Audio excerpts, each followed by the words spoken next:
Ay, hindi na wala problema. Okay lang. Alright. Sige po. Wala si Ate Mau eh, kaya... Pati si wife ko yung yung naka-assign ngayon. Pero salamat sa Panginoon, may importante siyang lakad. At maganda yung kanyang pinuntahan. Amen.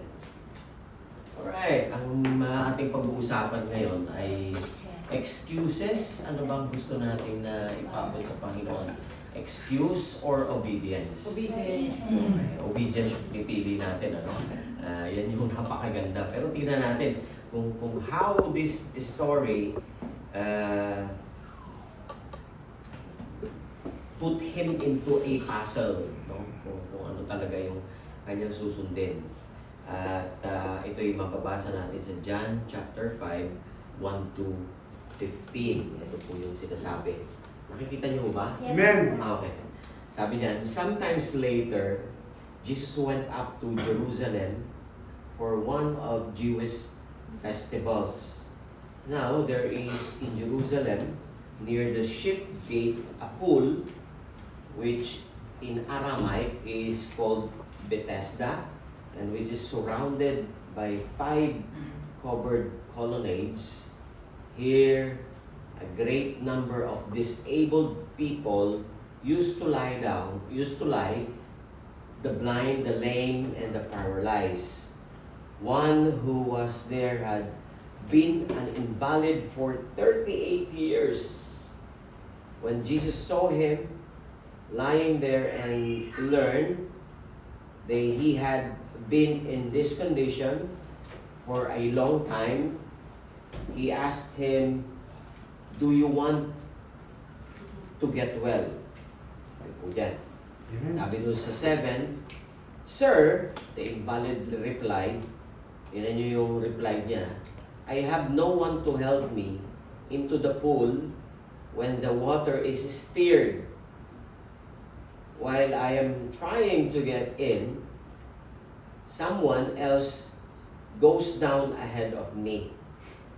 Then Jesus said to him, "Get up, pick up your mat, and walk." And once the man was cured, he picked up his mat and walked. And the day on which this took place was Sabbath.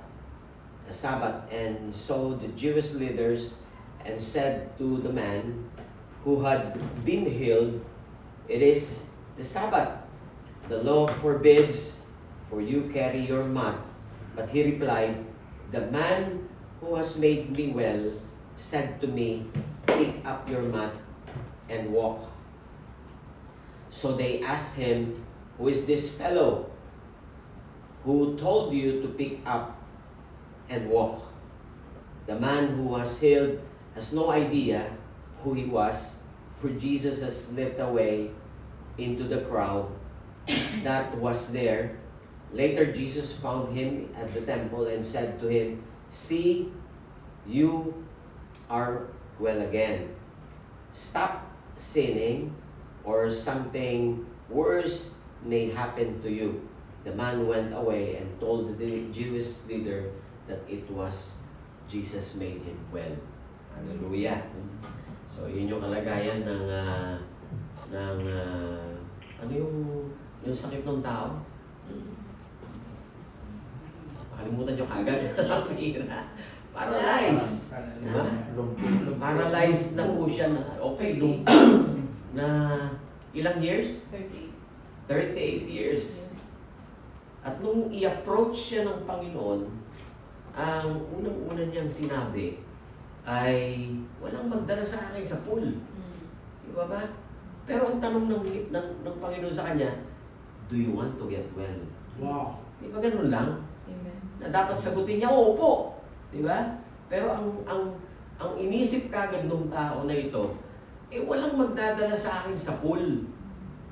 At kung meron man, maaaring huli na. Dahil noong unang panahon, talagang, ewan ko kung gaano kapangyarihan yung Bethesda na kakalaw-kawin ng anghel. Makikita nila na gumagalaw ang tubig, yung mga may sakit doon, yung bulag, yung bingi, yung pipi, yung layman, no? Talaga mag-uunahan doon. At isa lang ang pwedeng pagalingin. Buti, ano? Grabe. May biyaya ang Diyos pa rin noong panahon na yon. Ano ba yung panahon nila? Nalalaman po ba yung panahon nila? Walang Diyos noon. Yung Diyos ay totally absent noong mga panahon na yan. Kaya nga nagtataka sila noon na yung si John the Baptist, di ba? Nung ipanganak si John the Baptist, nagtaka yung tatay niya. Biglang nagulat dahil bigla siyang kinausap. No? At may pangako pa. So ganun din ang nangyari sa asawa niya na totally barren. Magkakaroon ka ng anak. Wow. Praise Nausap God. din. Pagkatapos, nagtataka sila, bakit may gagalaw na Diyos? Eh talagang sanay na sila, yung nasanay na ba yung tao? 38 years, nasanay ka na uupo ka lang doon. O siguro dadalhin lang siya ng kamag-anak niya at iiwanan siya doon for 38 years. Ang tagal. Imagine mo yun? Umulan, umaraw, uminit, nandun ka. 38 years. Amen? Kaya kung biglang darating sa yung isang estranghero at tatanungin ka, ano kaya ang magiging sagot mo? Kayo, kung kayo nandun, for 38 years nandun kayo, biglang lalapit, hindi nyo pa kilala si Jesus. Hindi nyo pa kilala. Sabihin nyo din siguro, walang pag-iiba, no? After that long suffering, yung long-term disappointment, yung long-term of waiting, hindi mo naman alam kung kailan darating. Pero maganda dito sa lalaking ito, meron siyang hinihintay. Alam no? For 38 years. Imagine, naghihintay siya. Nagagaling siya.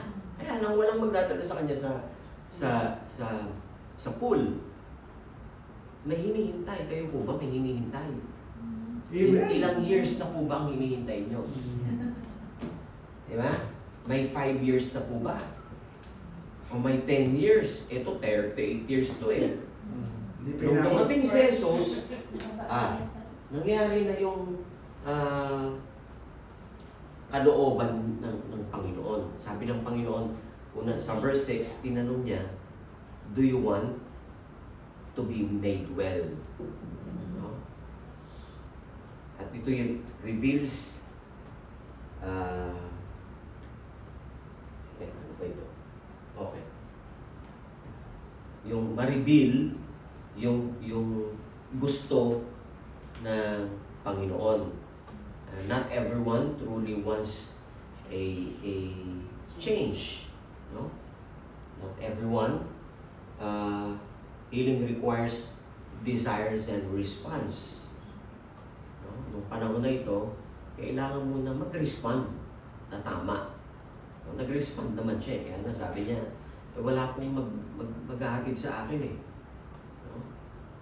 No? Yung excuse kagad na naisip niya. At Jesus addresses the will before the miracle. Yung kalooban ng Panginoon